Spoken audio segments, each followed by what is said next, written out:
Hai, bertemu kembali dengan saya Ike Farida dalam Indonesia Law Study. Mari 7 menit bersama saya kita belajar hukum. Sebelum dimulai, jangan lupa untuk like, komen, dan subscribe videonya ya. Dalam episode kali ini, saya ingin membahas mengenai hak mewaris dalam perkawinan campuran, yaitu perkawinan antara salah satu di antara istri atau calon istri dengan calon suami atau pasangan yang akan menikah itu adalah warga negara Indonesia dan pasangan yang lain adalah warga negara asing. Nah, ketika mereka melangsungkan perkawinan, maka mereka disebut sebagai pasangan kawin campur atau international marriage, di mana ada hukum-hukum tambahan yang harus mereka penuhi atau patuhi. Salah satunya adalah ketika seorang wanita ataupun laki-laki dia memiliki suami atau istri warga negara asing, ya, sebaiknya mereka membuat perjanjian kawin jika ingin membeli aset yang berupa aset tidak bergerak seperti tanah maupun tanah dan bangunan. Yang disebut dengan pewaris adalah orang yang meninggal dunia, dan yang disebut dengan ahli waris adalah orang yang memiliki hak untuk mewarisi aset-aset yang ditinggalkan oleh pewaris. Aset ini terbagi menjadi dua jenis, yaitu aset bergerak dan aset tidak bergerak. Aset bergerak ini salah satu contoh misalnya kendaraan, mobil, motor. Yang lainnya adalah misalnya lukisan, koleksi jam tangan, ada juga koleksi perhiasan dan seterusnya. Aset bergerak itu lebih mudah dibagi. Aset yang kedua adalah aset tidak bergerak, yaitu berupa tanah atau tanah dan bangunan. Aset tidak bergerak ini kalau di Indonesia, hak-hak untuk tanah dibagi menjadi 4. Ada tanah hak milik.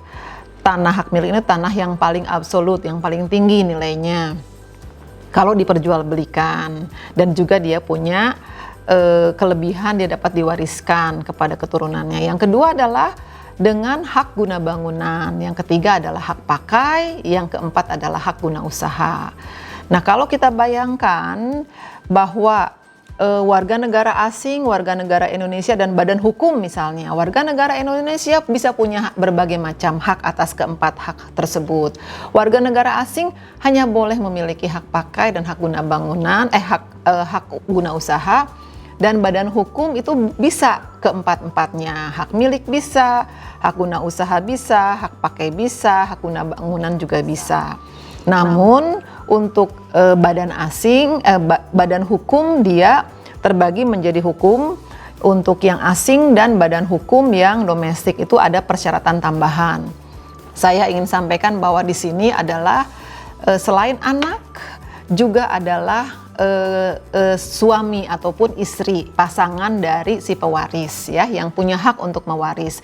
Kalau dia tidak punya anak dan dia sudah tidak punya suami atau sudah tidak punya istri, maka hak mewarisnya itu ada kepada saudara dari si pewaris, apakah kakak ataukah adik, kemudian ke orang tua. Hal-hal yang sering terjadi dalam permasalahan di Indonesia, salah satunya misalnya tentang pembagian hak terkait dengan aset yang tidak bergerak. Misalnya apa? Misalnya lupa untuk dialihkan. Kemudian hal yang lain misalnya aset tersebut terbengkalai. Hal permasalahan lainnya adalah asetnya belum dibayar pajaknya gitu, padahal seharusnya kan dilakukan pembayaran pajak setiap tahun. Terus kemudian asetnya ada di luar negeri misalnya, itu salah satu juga contoh permasalahan. Nah, selanjutnya saya ingin sampaikan bahwa jenis-jenis dari harta waris itu ada yang disebut dengan harta bawaan dan ada juga yang disebut dengan harta bersama.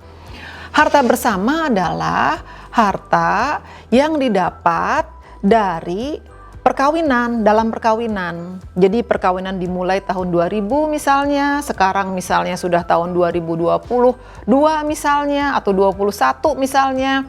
Nah, itu sejak dimulai perkawinan sampai dengan meninggal dunia, itu aset tersebut dibeli oleh pasangan tersebut, itu disebut sebagai harta bersama. Haknya dimiliki oleh suami dan istri. Pembagiannya bisa 50-50, bisa juga salah satu lebih besar.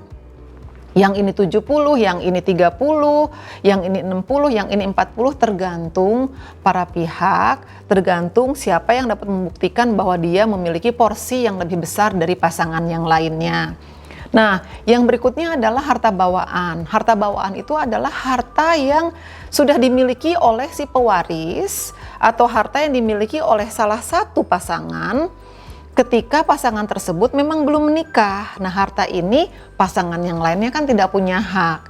Yang sering jadi masalah adalah pasangan warga negara Indonesia yang meninggal. Kenapa? Karena ada kemungkinan memberikan harta waris dalam bentuk aset tidak bergerak. Nah, saya ingin memberikan tips terhadap hal ini agar tidak terjadi permasalahan-permasalahan di kemudian hari. Ya, tips yang pertama adalah ketika pewaris meninggal dunia, segera bikin daftar aset. Dibikin listnya, lokasinya ada di mana, luas tanahnya berapa, luas bangunannya berapa, status kepemilikannya apa. Yang kedua, cek ada tidak testamen. Testamen itu adalah surat wasiat. Pewaris meninggalkan surat wasiat atau tidak. Kalau itu sesuai dengan undang-undang, maka harus diikuti surat wasiatnya. Yang ketiga adalah konsultasikan ke ahli hukum, ke pengacara, atau ke kantor hukum. Karena pembagian waris itu sangat penting dan sangat sensitif. Jangan sampai ada perkelahian ataupun menjadi masalah hukum. Yang keempat adalah segera dibagikan agar tidak ada ganjelan. Misal ya, ada masalah seperti ini. Istrinya meninggal dunia, suaminya kemudian belum sempat membagikan kepada anak-anaknya. Anak-anaknya sungkan karena ayahnya masih hidup. Tapi tidak lama kemudian ayahnya menikah lagi dengan orang lain. Atau sebaliknya, ibunya menikah lagi dengan orang lain. Nah, ketika itu menjadi lebih runyam. Yang mana yang harta bawaan, yang mana yang harta bersama. Terakhir adalah segera proses peralihan haknya.